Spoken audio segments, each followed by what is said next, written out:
থেকে আগে এসে দোকান খুলে ফেলে। এই বৃষ্টি হচ্ছে বলে আজকে দোকান খুলবে না নাকি? কি ব্যাপার রবি, আজকে একা কেন? কিশোর কোথায়?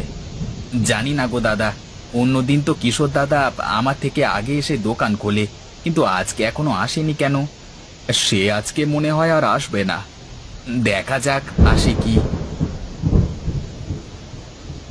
শুনুন গ্রামবাসীরা, একটু এইদিকে আসুন তো, আপনাদের জন্য জরুরি বার্তা আছে। আবার কি কিছু হলো নাকি? গ্রামের মোড়ল মশাই নিজে এসে প্রচার করছেন।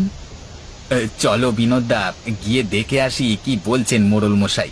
এমনি এমনি তো আর উনি আসেননি। হ্যাঁ হ্যাঁ, চলো গিয়ে দেখে আসি। মোড়ল মশাই বলুন, কি বার্তা আছে? নিশ্চয়ই গুরুত্বপূর্ণ বার্তা জানাবেন, তাই নিজে এসেছেন বলতে। হ্যাঁ বিনোদ, তুমি আন্দাজ ঠিকই করেছো। সকলে মন দিয়ে শুনুন। জি বাবু, বলুন। শুনুন গ্রামবাসীরা, শহর থেকে আমার কাছে খবর এসেছে, টানা 2 সপ্তাহ ধরে বৃষ্টি হচ্ছে। নদীর অবস্থা খুব ভয়ঙ্কর, কিছুদিনের মধ্যেই বন্যা হয়ে যেতে পারে। তাই আগাম সতর্ক হয়ে যান গ্রামবাসীরা। বন্যা হয়ে গেলে আপনারা আমার অতিথিশালায় আশ্রয় নেবেন, খাওয়া দাওয়ার ব্যবস্থা আমি করে দেব। বাবু, আমাদের ব্যবস্থা তো আপনি করে দেবেন, কিন্তু আমাদের হাট না বসলে আশেপাশের গ্রামের মানুষ তো কিছু খেতে পারবে না। আমাদের বাজারের ওপরই তো তারা নির্ভরশীল। হ্যাঁ মোড়ল মশাই, ও ঠিকই বলেছে, আমাদের তো সবার কথাই ভাবতে হবে, তাই না? আচ্ছা আচ্ছা, আমি ভেবে দেখবো এখন কি করা যায়, কিন্তু আমার অতিথিশালায় অত জায়গা নেই যে আশেপাশের গ্রামের মানুষেরও ব্যবস্থা করব। বাবু, আমি একটা কথা বলছি, খারাপ ভাববেন না। আপনি এখন উত্তেজিত হয়ে পড়বেন না। শান্ত মাথায় বাড়িতে গিয়ে বিশ্রাম নিন, আমরা বিকেলের দিকে গিয়ে দেখা করব আপনার সাথে। হ্যাঁ মোড়ল মশাই, ও ঠিকই বলেছে, আপনি শান্ত হন, একটা উপায় ঠিক বেরিয়ে যাবে।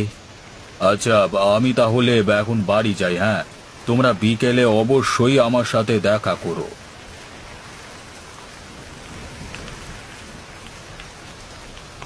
কিশোর, বাড়ি আছিস নাকি?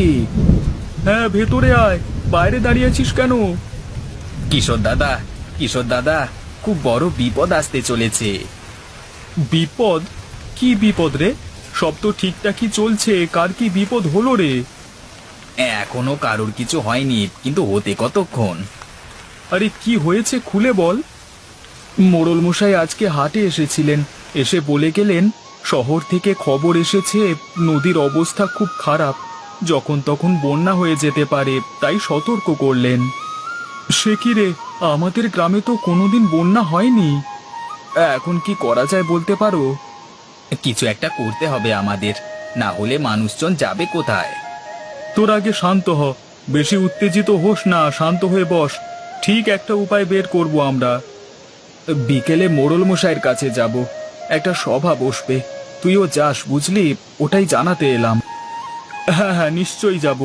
সংকটের সময় এলে সকলে একত্রিত হওয়াটা খুবই জরুরি। কি যে হবে, হায় বিধাতা, রক্ষা করো আমাদের। ওই এখনো তো কেউ এলো না, সকলকেই তো আসতে বললাম। মোড়ল মশাই, আমরা সকলে এসে গেছি, সভা শুরু করুন। কিশোর, তুমি এসেছো? তা আমাদের গ্রামের এক ভয়ঙ্কর বিপদ ঘনিয়ে এসেছে তো। হ্যাঁ, সবই শুনেছি বিনোদ আর অভিনন্দনের মুখে। এখন ভয় পাওয়ার সময় নয়, সকলে মিলে একসাথে লড়ব। কার কি মত, কার কাছে কি উপায় আছে, সবাই জানাও একে একে। আমাদের প্রধান সমস্যা হচ্ছে খাদ্যের, এই নিয়ে যদি কারোর কাছে কোনো উপায় থাকে তাহলে নির্ভয়ে বলো। বাবু, আমি কিছু বলতে পারি? হ্যাঁ নিশ্চয়ই বলো, এই সভা সকলের জন্যই, কেউ ছোট বড় নয়, তুমি নির্দ্বিধায় বলো। বলছিলাম যে যদি আমরা শহর থেকে খাবার জন্য শাকসবজি নিয়ে চলে আসি, তাহলে তো আর অভাব হবে না। শহরে যেতে তো 1 সপ্তাহ লাগবে, আর অত সময় নেই আমাদের। আমাদের গ্রামের মানুষজন খেয়ে পড়ে বেঁচে থাকবে ঠিক, কিন্তু পাশের গ্রামের গ্রামবাসীরা কি করবে ওটাই তো ভাববার। হ্যাঁ মোড়ল মশাই, আমাদের গ্রামের হাট যদি বন্ধ হয়ে যায় তাহলে তাদের খাদ্য সংস্থানও বন্ধ হয়ে যাবে, ওরা থাকবে কি করে? ওটাই হচ্ছে প্রধান সমস্যা। যদি চারিদিক জলে পরিপূর্ণ হয়ে যায় তাহলে কিভাবেই বা আমাদের হাট বসবে?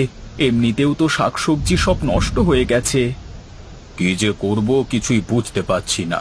বিধাতা, আমাদের রক্ষা করো তুমি। মোড়ল মশাই, এটি করলে কেমন হয়? তোমার কাছে কি কোনো উপায় আছে? তাহলে বলো কিশোর। গ্রামের শাকসবজি তো নষ্ট হয়ে গেছে, তাহলে শাকসবজি বেচা কেনা হবে না, পড়ে থাকছে মাছ মাংস আর ডিম। এখন কদিন মানুষকে শুধু মাছ মাংস আর ডিম খেয়ে বেঁচে থাকতে হবে, আর খাবার ভাতের জন্য চাল নিশ্চয়ই সবার বাড়িতে থাকবে। হ্যাঁ, সে না হয় বুঝলাম, কিন্তু তুমি হাটে বিক্রি করবে কিভাবে? মোড়ল মশাই, পুরো কথাটা শুনুন।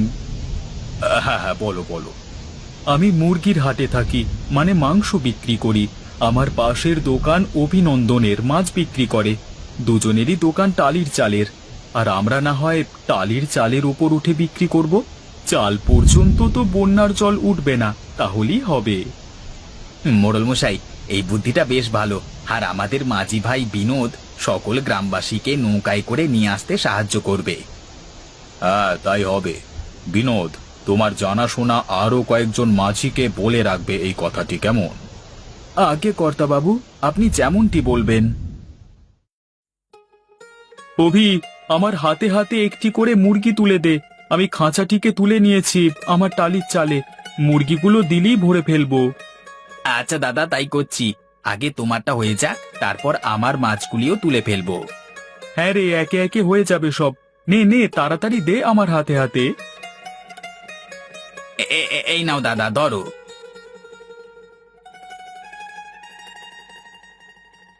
বাহ, বেশ ভালোই প্রস্তুতি চলছে দেখছি। চালিয়ে যাও চালিয়ে যাও, কখন কি হয়ে যাবে বলা খুব মুশকিল। হ্যাঁ, ওই জন্যই তো এত তাড়াতাড়ি তোড়জোড় করছি। আপনি এত ভোরে কি করছেন? না না, তেমন কিছু না। এই দেখতে এসেছিলাম কেমন প্রস্তুতি চলছে। সকলকে তো বিপদের হাত থেকে রক্ষা করতে হবে, তাই জন্য। ভালোই করেছেন বাবু, আপনি দেখুন আমরা কাজ করি। মোড়ল মশাই, দোকানের ভেতরে গিয়ে বসুন, বসবার জায়গা আছে। শুধু শুধু দাঁড়িয়ে থাকবেন কেন? না না, সকলের বিপদে আমি বসে থাকি কি করে? তোমরা কাজ করো, আমি দেখছি কোনো সাহায্য করতে পারি কিনা।